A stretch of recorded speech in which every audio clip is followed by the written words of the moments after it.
Welcome to the No Podcast with me, Nikki Spo. Hey there. Welcome to another episode of The No with me, Nikki Spo. First of all, I want to thank you all because we just hit 10,000 downloads, and it is all thanks to you. Your dedication to my show has overwhelmed me with gratitude, and I hope that I can continue to be a safe, inspiring, and hopeful part of your weekly routine. So I started a money series that wasn't even really part of the plan, but I'm going with it because these great coincidences just keep falling into my lap, and I know that I just have to roll with it. So last week, we heard from Coach Lena Caltagirone on our mindset towards and our relationships with money. And the week before that, I told you my personal money story.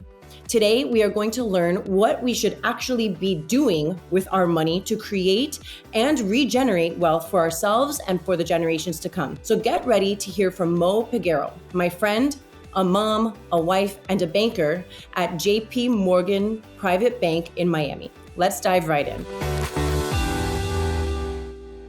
Moe Peguero, I've known you for quite a while. We met back in the day as party girls and with mutual friends, and then we reconnected as new moms. Like, I think that's just like the trajectory of life, right? Like everybody goes out, pre-marriage, pre-kids, and then we all come full circle when we start having babies. So you and I have had plenty a financial convo, and I don't know why, but I always felt like really intimidated to ask you to be on the show. And then out of the blue, like right smack dab in the middle of this unexpected money series that I'm doing, I was like, screw it, I'm just going to ask her. So I called you and you picked up after the second ring. And I also think that that's a mom thing. I think like moms of small children who know like their other mom friend is calling them, it's like, you got to answer the phone, like, and see what's happening and make sure everybody's okay. Totally. Right? But I called you and you agreed to it. It was so freaking easy. And I want to reiterate ease. And I will do this over and over again until I'm blue in the face, because ever since I hosted Susie Moore, who's the author of the book, Let It Be Easy, I just choose to believe that things will come easily to me. And so I don't know, I create that reality somehow. And it's just an amazing phenomenon that I've like brought into my life. So thank you for taking the time out of your schedule to be on my show today. Thank you for asking me. I think that your mindset of making things of ease is great, and we should lean on each other more. So I appreciate the call, and I appreciate the opportunity to chat today. This is all about women finding their deepest inner knowing. And for the last couple of weeks, I've been running this money series, like kind of by accident. Ideas just kept falling into my lap and I just ran with it. So the first episode was a solo episode in which I told my own personal money story, which I'm pretty sure you are familiar with, like all the saving all the time and like no investment until recently. And then I got to have an inspiring discussion with coach, Lena Caltagirone. She's a mindset coach. And we focused on women's relationships with money, how we hold ourselves back, and the belief system that we are brought up on and how to change them, all in regards to money. So here you are. You are here today to give us some tangible insight. I remember on that chat, like that you were so passionate about the idea that whether you have $1 or $1 billion, we as women need to be taking the initiative in creating and regenerating our own wealth. So before we kick it back old school, because I want to talk a little bit about like your upbringing, your background, tell us a little bit about your current position with JP Morgan. Sure. And before I do that, I just have to say that you went over really fast. You kind of glazed over the fact that you shared your personal wealth story. And that's a really intimate thing. Like, there is a huge barrier that we have for talking about money and sharing those details. We all feel kind of naked and feel like we should have done more, should have done it earlier, should have done it sooner, should have, would have, could have.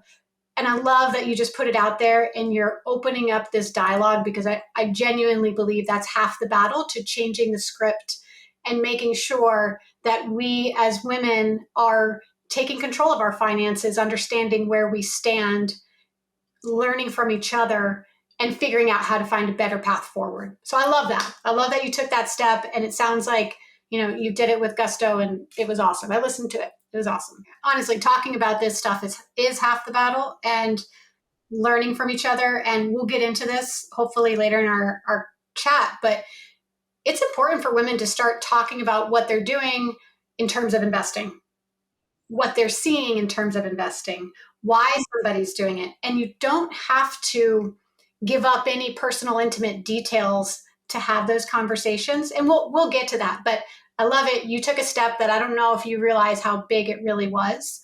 And so be proud of yourself, because that will change the dialogue for a lot of people.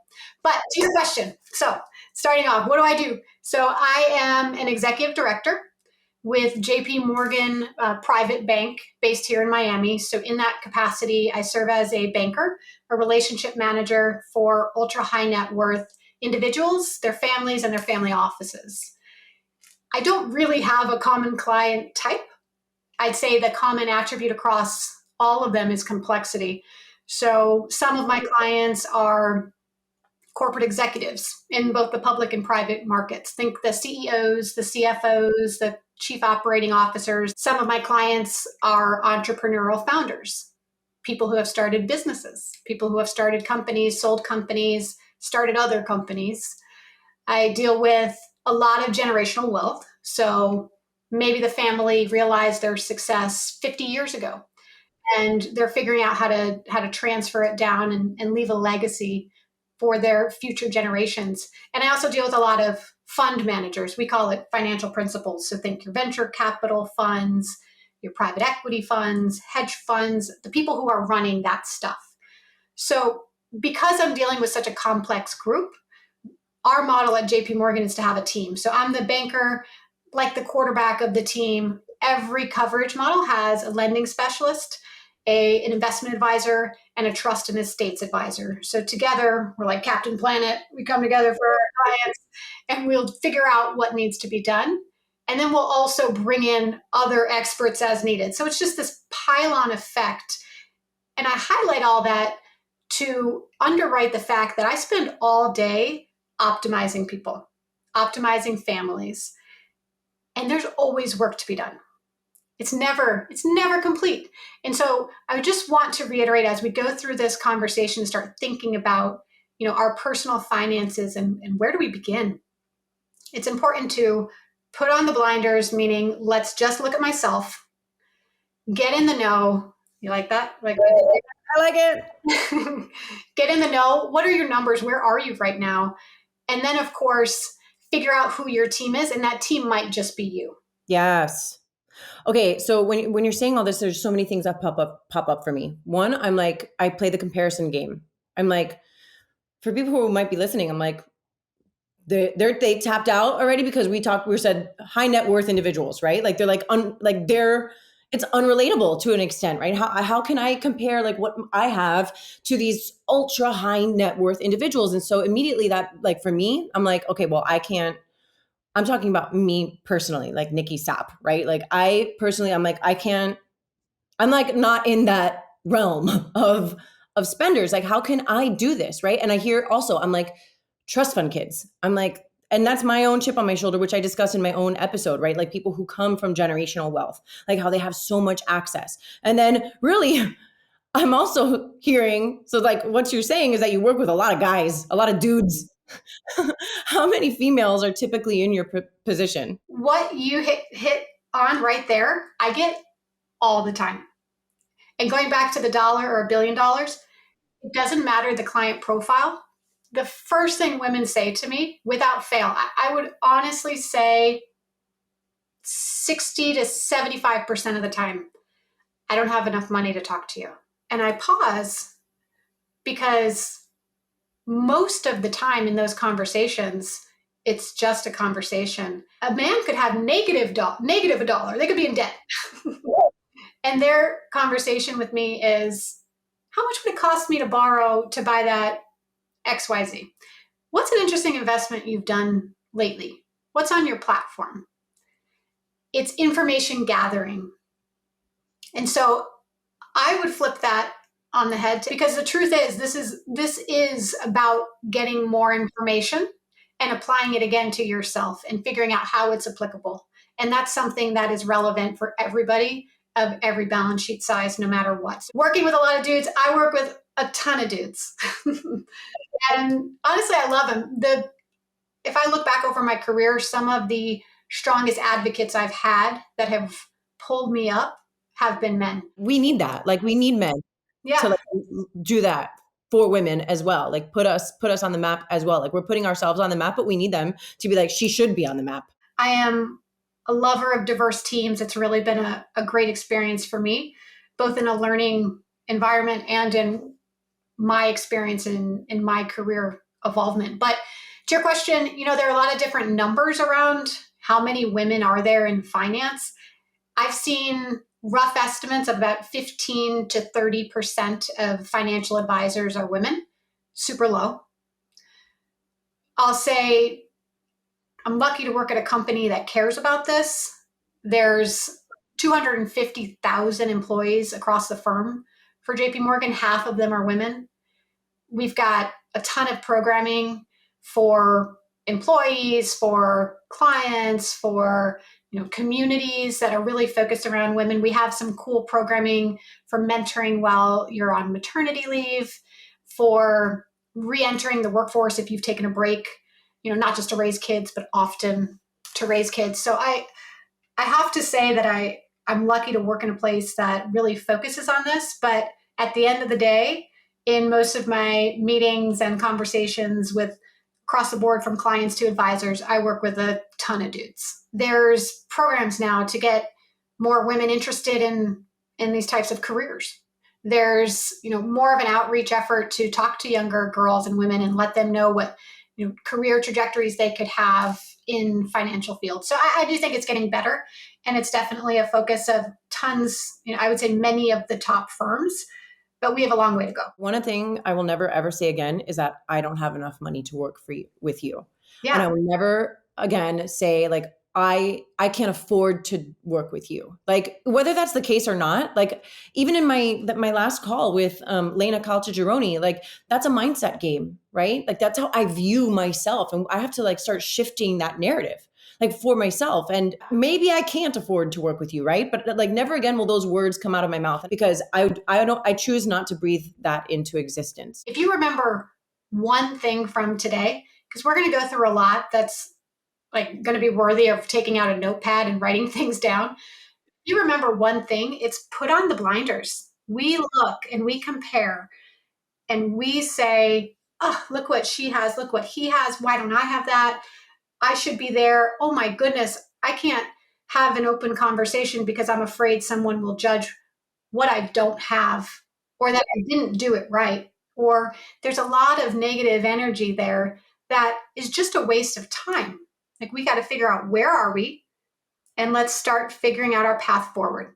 I love the path forward. Like I'm all about the path forward. And, we're going to do a deep dive on why you believe it's super important for women to be in control of, know what's going on with, and take charge in investing their money. But before we do get into all of that, like tell us a little bit about your upbringing. I was born in a small town on the west coast of Florida, and I was lucky enough to have 3 older siblings. I'm the youngest of 4. I have 2 working parents. We were supportive of one another, but we had independence. We understood the meaning of hard work through seeing the actions of our parents. I mean, I had a job when I was 15, had a job ever since. And it's just the lifestyle that I had. And overall, it led to, I think, a foundation of, being comfortable in my own skin and also appreciating that I can work myself and I can build a career and a financial path and a life of independence that will, that is where I am today. You are a wife and a mother. And you're a banker, like a top-notch banker, an executive director.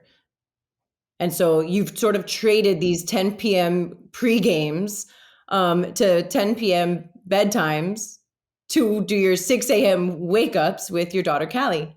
For me, I'm really happy with where I am. I think I've found a nice path or niche where I can really, balance my personal time, my work time, my development. I have always had a huge passion for being successful. I'm ambitious. I want to achieve and to evolve both on a personal level, a family level, and in a career sense. And for whatever reason, I don't know why, it's also really important to me that the women around me thrive, There are so many stats and so many research studies. We have good data these days around women in wealth, and they're all kind of negative. And the truth is, for today, let's just forget about all that. And I want you to really focus on just one stat that I heard recently that really kind of struck a chord. 8 out of 10 women will be in charge of their personal finances on their own for a long period of time in the vein of 10 years. So this is important. And you have to care about this sometime in your life. And my sister gave me really good advice once. She said, I believe that you have to plan for your worst days on your best days. And that was something that stuck with me. And taking the time now to know what's going on in your financial life, it allows you to confidently make decisions, to support your family, to be prepared for the unknown, which that's life, and to hopefully get to a mental place of clarity and happiness that allows you to feel complete. So do you think that our society is set up to educate young people in managing their finances and creating this wealth? I would say that's a big no. That's a big no. And it, for whatever reason, I mean, if you ever want a side hustle, start a career where you're just educating people about their personal finances when they're young. I mean, we just don't do it. The challenge is when we get to a point where we're ready to focus on it, we're so busy. Yeah. And there's so many demands on our time. It's just going to go to the bottom of our to-do list. But the good news is you don't have to have all the answers and you don't have to have all the solutions. The idea is just to start. Again, like put on those blinders, let's see what's going on, get in the know your situation, and then figure out your team and your strategy, whether that's you or that's outsourced, because you're going to learn as you go and you're going to make mistakes and you're going to see and you're going to be smart about it. So you're not going to throw away all your money, but you just have to start. You just have to start. So how do you help women through this? Everybody can do this on their own. Everybody is fully capable, man, woman, young, old, of managing their personal finances. So I encourage you to view someone like me as your partner, not as this keeper of secrets that I'm presenting a language that nobody understands. The way that I start really with individuals is let's start first and foremost and bring it back to ourselves. So put on your blinders. How are we going to focus on our family, ourself individually, and block out everything else? Block out the highlight reel from Instagram. Block out your neighbor's new car. Who cares? Like we're worrying about ourselves. Then you have to get informed, get in the know. Look at your last 90 days. You don't have to do this like massive report. Look at your last 90 days. Where's your money going? Think high level, get an idea of what your numbers are, but also get an idea of where's my stuff? Like where are my family's accounts? And then the third point that I go over with clients initially is find your team. This is really, really big for women. Huge.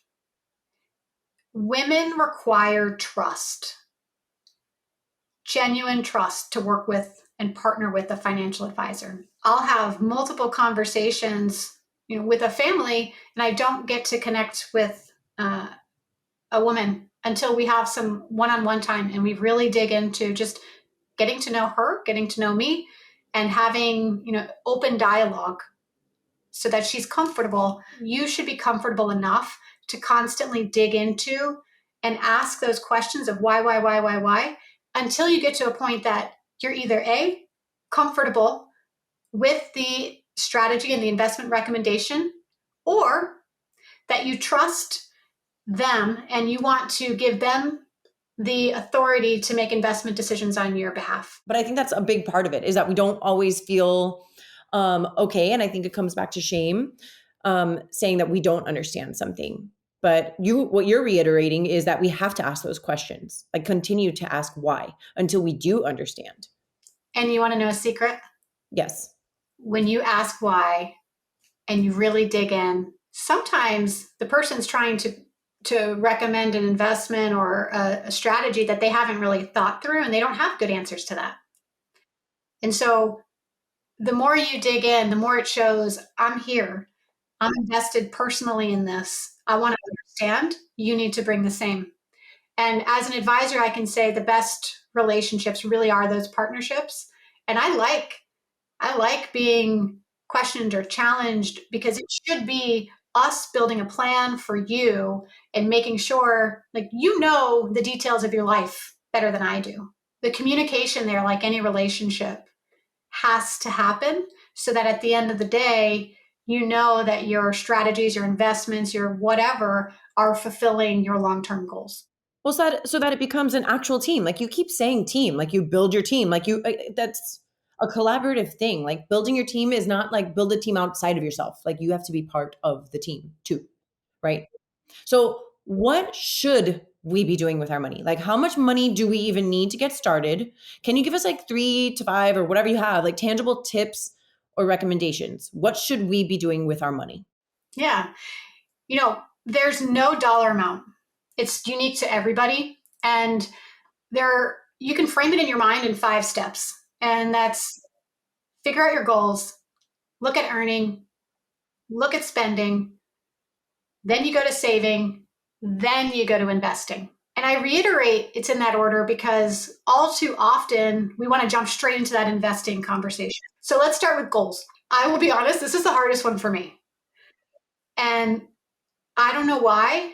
I think it's a little bit of being task oriented and goals feel so. I had this misnomer for me, myself personally, where how do I put goals in my life that define my financial strategy when my goals are so big I can't even quantify them. And I almost felt like I was limiting myself by creating goals. What I have learned and what I'm working with, there are a lot of different goals you can have.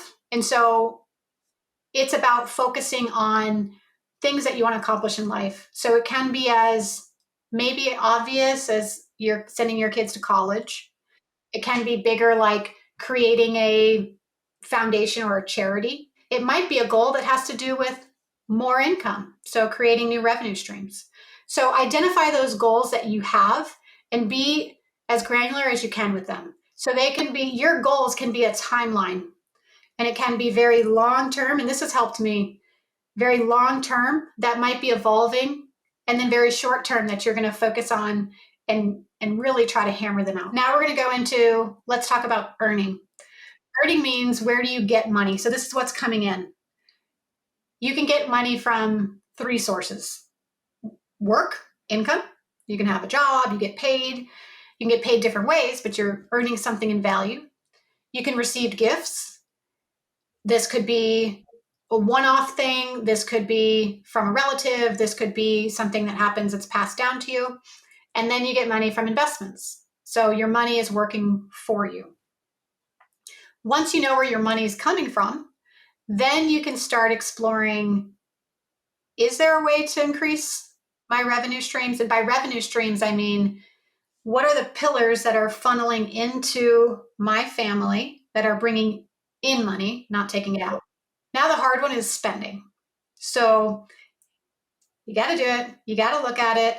Start to identify, how much am I spending? A good exercise that you can do is leveraging something that's called a 50-30-20 rule. Okay, 50, 30, 20. So those are percentages that make up 100%.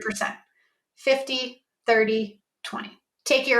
Of that earning, take your after-tax numbers. So let's not look at like what the boss says they're paying. Let's see what's actually hitting your account. From there, the 50-30-20 mindset, and there are many mindsets. This is a general way to kind of start thinking about this. 50% would go towards your essential items, your house, your cars, your utilities, your healthcare. That's going to be about half of that money coming in. 30% you're going to use for saving. Wow. Saving is going to go into the next bucket. So saving, you want to think about emergency fund, college kids, paying down bad debt. And then 20% goes into investments. And that's going to be, where you'll have a strategy of what do I do with that overage and how am I investing? And we can talk about that. It's important to note that 50, 30, 20, that might change for you. Okay. As that earning number becomes bigger and your spending maybe has become less, then maybe, 30% for saving, you might have already completed the college savings accounts. You might have already completed your emergency fund, any of that stuff. And so then you're going to be able to put more into investments. Having a high level budget and having an idea of how you're spending is going to help you get back to that overarching point of let's get in the know and where are we. The next one is saving. And let's talk about this for a second, because saving doesn't just mean I'm putting it into a savings account. And this is what you hit on this on your podcast on talking about your money story. Saving worked for a long time in this country because you could get a high percentage rate. And so our parents were not wrong for telling us to save. Times have just changed. When you think of saving, I want you to think of these things. First, your emergency fund. Emergency fund varies for people.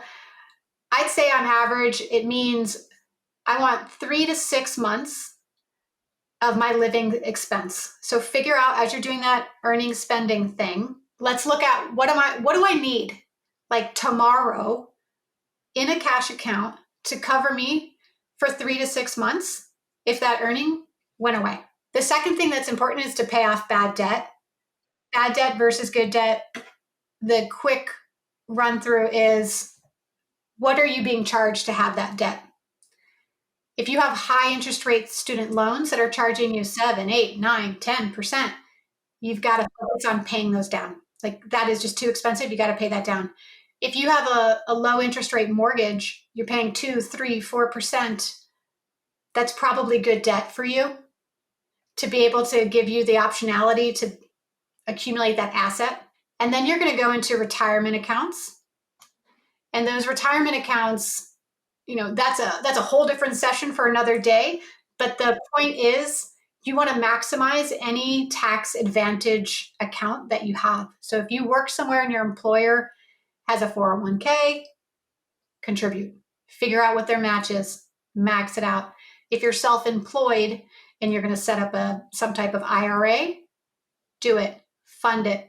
All of those things are going to grow in what we call tax deferred. So you're not going to pay tax along the way. And it's a really smart way to grow your assets. Well, it all comes full circle, right? Like that comes back to number one, which is defining your goals, right? And so that becomes part of your saving plan. Yep, exactly. Love that. And then once you've got that kind of squared away, you think about investing. There are two points to investing that I think is really important for us to remember. The first answer is something called inflation. So if you look at the price of a gallon of milk in 1984, the year I was born, it was $1.16. If you look at the price today of a gallon of milk, it's $3.11. So if you had saved $1.16 on my birthday in 1984, and then today I was really thirsty for some milk, I wouldn't even be able to buy half of it. The whole reason why we're doing any of this is because we want to know that if I'm going to be away from my daughter to work, I want to make sure that dollar I get today is going to do the same thing today in 5 years from now. The other thing that I want to highlight, there's something called compounded interest, which again, we've probably heard it. So all this means is when you invest, you earn interest. As you stay invested, you earn interest on the interest. So if you invest $100 at a 5% annual interest rate, so they say, okay, you're going to get 5% on this investment. That means at the end of 1 year, you have your $100 that you put in plus $5 that you earned in interest. 5% of 100 is 5. At the end of 1 year, you have $105. At the end of 2 years, you don't have $110. You have $110.25. Because you get like the interest on the additional interest that you acquired. Yeah, because now you're not starting at $100. You're starting at 105. So you're getting that $5. So this is year 2. You're getting $5 on your 100, and you're getting 5% of the $5 that you earned in year 1. So that moves us to our last part of investing, which is, well, what do I do? At this point, what you have to do is you need to understand that there are 3 different types of investments. There's something called a stock. There's something called a bond. And then there's a whole other group that's called alternative assets. The only thing that's happening is somebody has money and somebody needs money. That's all that's happening. It's exchanging the hands from somebody who has it and somebody who needs it. They're going to borrow it in some capacity. It gets really complicated. My industry has done a great job of layering really complex transactions on top of each other. But at the end of the day, it really comes down to somebody with money is going to let somebody who needs it use it, but they're going to charge for that. And so a stock, the difference between a stock and a stock, that person is giving the money to a company, but in exchange, I want a little piece of the ownership. And so with the stock, you're actually an owner. The bond is a little bit different. This company's not giving you any piece of ownership. It's like an IOU. They're borrowing the money. And since you're borrowing money, but I'm not getting any of the benefits of that ownership, they have to pay me some type of, they call it a coupon, but it's a regular payment coming from the company throughout the course that you hold the bond. The third category that everything else falls in is alternative assets. That's going to be your real estate. That's going to be private equity. So going into like private companies, that's going to be real assets. You know, if you own commodities or, a timber, some people might want to or own forest land, like different types of non-traditional, not that fixed income, not those equities. The important thing to note is as you look at your goals, so you've got your goals. I know I have X amount of money for this goal. How do I invest? The closer you are to a goal, what we say is less risky it should be. And if you look at those first 2 areas, fixed income and equities and stocks are going to be higher on the risk scale. And that's because their price can go up and down. If you saw anything the past couple of weeks, you saw, since the start of this year, we've seen companies get expensive, get cheap. So when you're getting closer to a goal, you don't want to deal with all of that. And so you're going to have more in fixed income. Fixed income is more stable. I think the big takeaway here is learning and accepting the idea of making money work for you. How can we women specifically begin to have conversations that leave us feeling confident and empowered in this department? Like, where do we turn? I think first and foremost, we need to start talking to each other. Yeah. And you need to ask your friends, what are you doing? I have a couple of different networks of women that I've been lucky enough to kind of accumulate over the years. One of them, I have a Peloton friends from college text group, and we're constantly sharing tidbits and things. Like somebody will try a new pair of pants and say, oh my God, you got to get these. And it's not even a question. It's just send me the link. Or somebody will have a new face regime for before going to bed. And so, and again, no question on verification of anything, just send me the link. And it's so important to do that as well with topics like this. I feel like there's an intimidation in sharing this type of information because you feel like you're going to overstep and maybe share something that's, for lack of a better word, confidential to your family. Sure. But the truth is, you can have these conversations and not include how much you bought of something or, the specific strategy that you used. In regards to your daughter, Callie, how do you hope to inspire her to take control of her financial life? I know that she's tiny. She's, the same age as I think my Shago is. So But you as a female, like, and her mother, like, you're an incredible mentor. She has a great example in you. There are a lot of things we can do for our kids. And I think setting them up to be financially aware is one of the most important things that we can do. For me personally, there's a couple things that we've done. Take care of your will, your healthcare, POA, guardianship. Like, just do it. Do it now. Do it now. College savings. Think about what your strategy is and figure it out. If you're going to do a 529 plan, if you don't know what that is, look it up. There are different types of accounts that the government gives tax advantages to because they want to encourage you to invest, to save for this. So, like, we set up a 529 plan for Callie, and when her birthday comes around or holidays, I just send the QR code to my family. Remember, a grandparent, an aunt, an uncle, whoever can gift directly to a school. They can make a tuition payment. The next thing is protecting their identity. When you have a new baby, you can freeze their credit report. You can add their names, passport numbers, all that stuff to any credit monitoring that you have. The next thing, and this is one that I love, is to educate by doing. And you can do this either in a dummy account or in a real account. Oscar and I set this up for Callie every year on her birthday. We're funding her investment account, very small amount. This is not big dollars. And for the first couple of years, we're buying a diversified ETF that tracks the market. Essentially, there are all the companies that are out there in the universe that you can buy. There are different investments where you can just buy one little share, and it gets you access to all these different companies. Okay, so then educate by doing. We're going to get this account like set up for our kids. What's next? So the next one that I love goes back to that secret sauce, the magic sauce of compounded interest. As soon as your kid has any income coming in, encourage them to put a little bit, 10% of what they make into this account. And then they've got another revenue stream that is already set up from a really, really young age that's tax advantage and that's starting to compound interest. And then the last two, I think building credit is important.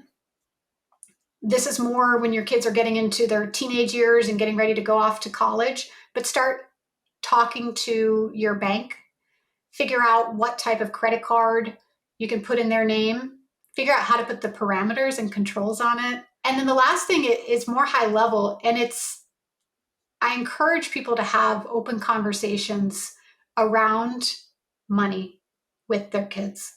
So when it comes to financial freedom, what is your core belief? I think that in order to be financially free, we first have to understand. We have to know where we are. We have to make an independent assessment of that information. And we have to be able to stand on our own 2 feet to get that financial freedom. I think that financial freedom means mental freedom. Mental freedom means happiness.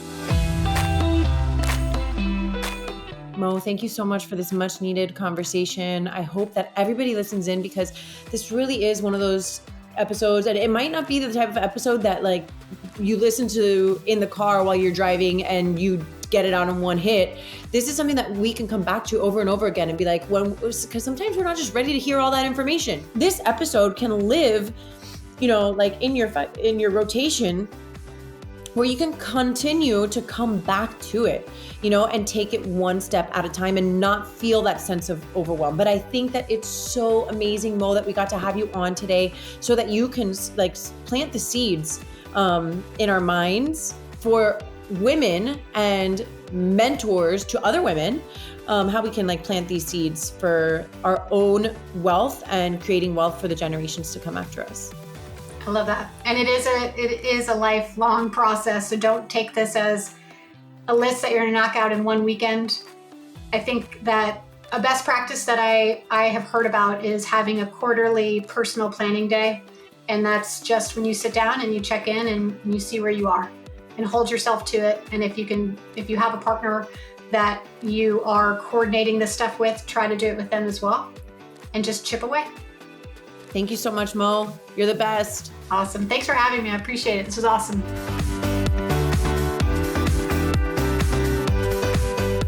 Thank you so much for listening to The Know. If you loved this episode, go ahead and share it with a friend. Words are so powerful, and someone may need to hear what we covered today. And if you really loved this episode, please take a moment to rate the show and leave a review. Your comments are so important and valued, and they give other listeners insight on what to expect on The Know. You can connect with me personally via Instagram at Nikki Sap Spo and The Know with Nikki Spo. My hope for you today is that you are fearless in looking inward so that you can be your highest, most authentic self and go after the life of your dreams.